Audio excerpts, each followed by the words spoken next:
عسلامة، مرحبا بكم في فيديو جديد مرة جديدة. اليوم باش نعملو شوية حاجات سهلين بنين. أول حاجة باش نبدا بالخبز.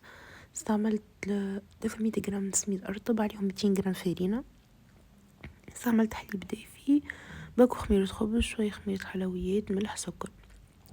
أول حاجة حطيت كمية الحليب، حطيت تقريبا 300 ملي حليب، حطيت عليها الفرينة والخميرة الخبز والسكر، وخليتها تخمر شوي بالفرينة.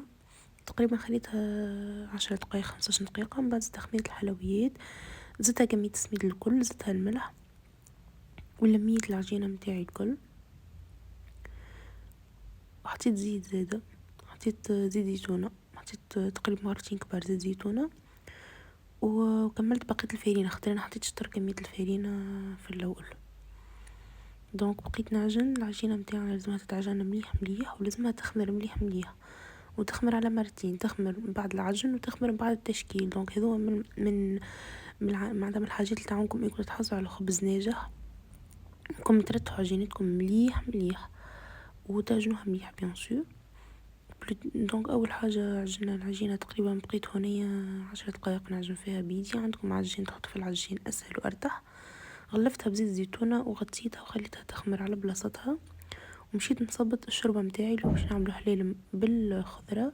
حطيت طرف الزر متاع الدجاج، حطيت شويه سفناريا، شويه جلبانه، مغرفه ونص كبار طماطم معجونه،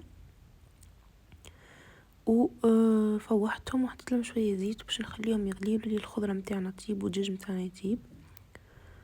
فوحتهم تبل وكربيه كركم وشويه ملح هكاهو، وباش نحط نكتة زيت وباش نغطي عليها ونخليها طيب. لو طون هنا باش نحضر البطاطا متاعي باش نعمل مصلي. جبت البطاطا باش نقشرها وباش نقصها.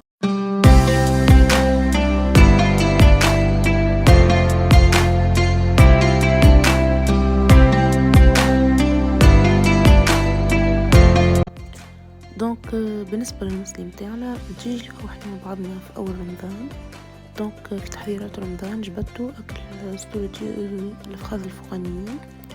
جبدتو حطيتلو البطاطا متاعو باش نحطلو شوية اللي حب، وباش نحطلو شوية زيت زيتونة، وباش نصبلو الماء، وباش نحطلو قرن فلفل أخضر، باش نخليه للي الدجاج متاعي يتحل من بعضه.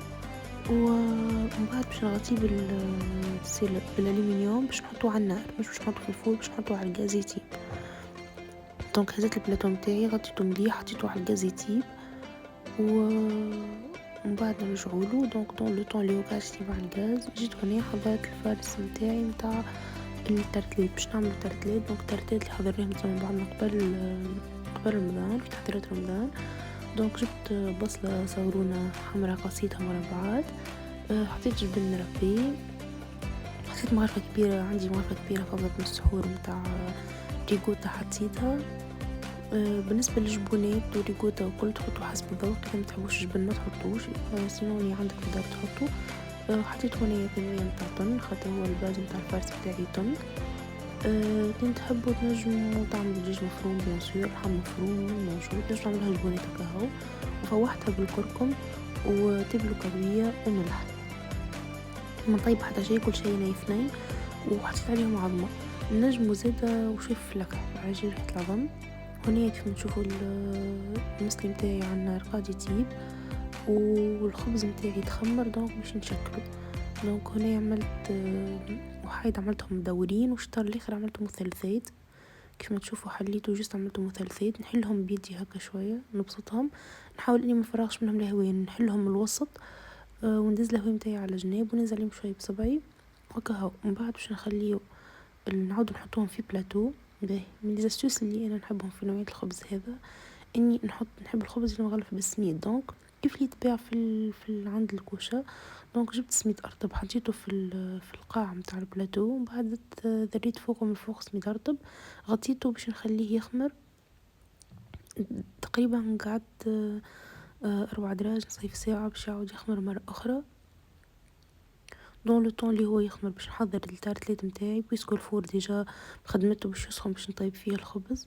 دونك جبت لي تارت لي فون دو تارت نتاعي الحاضرين، حطيت فيهم الحشوة اللي حضرناها وحطيتهم في الفرن 180 درجة لمدة ربع ساعة.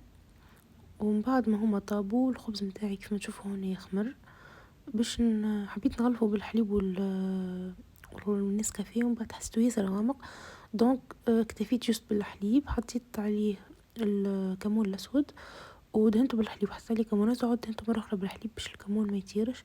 إذا عندكم فحات الخبز تحطوا عليه فحات خبز كيف ما تحبوا، واللي عندك في الدار تنجم تحطوا.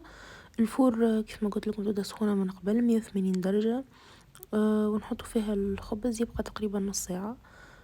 كيف ما قلت لكم من أهم لي زاستيوس باش ينجح لكم الخبز انكم خمروا خبزكم مليح لازم يخمر مليح وقت اللي نعجنوه، ومن بعد التشكيل لازم ياخذ وقته في التخمير.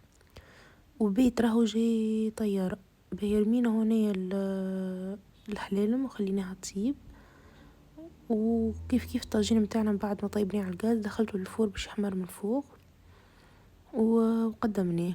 دونك هذه دبارتنا لليوم. زدنا غسينا سليطة خضراء. دونك كيف ما تشوفوا هنا هذه سليطة خضراء اللي عملناها، وهذه الحلالم،